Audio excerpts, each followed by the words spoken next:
In the town of Mundania, where predictability was a virtue and excitement was a swear word, lived Barry Blunderbuss, a man with the extraordinary talent of turning even the most urgent crises into leisurely dawdles. Barry was always late, and not fashionably so. If there was an award for procrastination, he would have gotten around to picking it up. Eventually.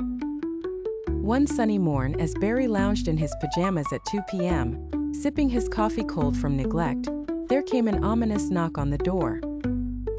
Standing outside was an elderly woman dressed in robes that looked like they'd seen every medieval fair between here and yesterday.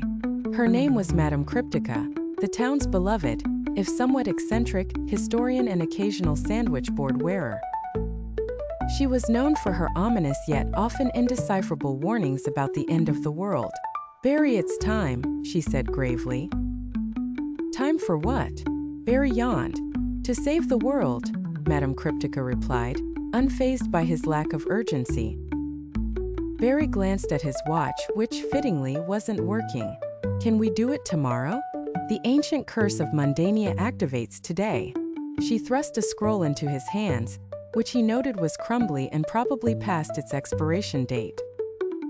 The scroll detailed a curse placed on the town by an ancient sorcerer, Sorcerinus Procrastinatus, who, unsurprisingly, never finished his incantations on time.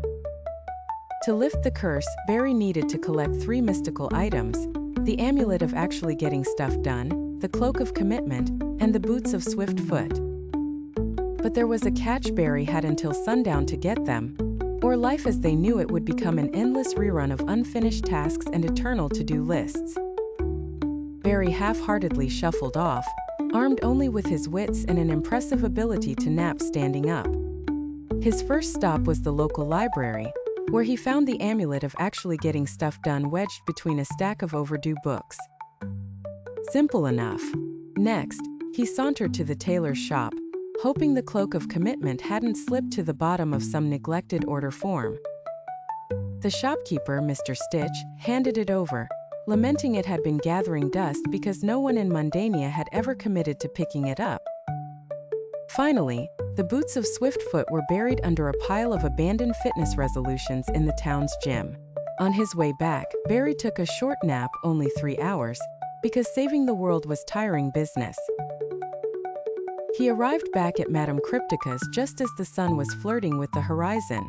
She hurriedly pieced the items together and began chanting in what Barry assumed was the old procrastinator's Latin.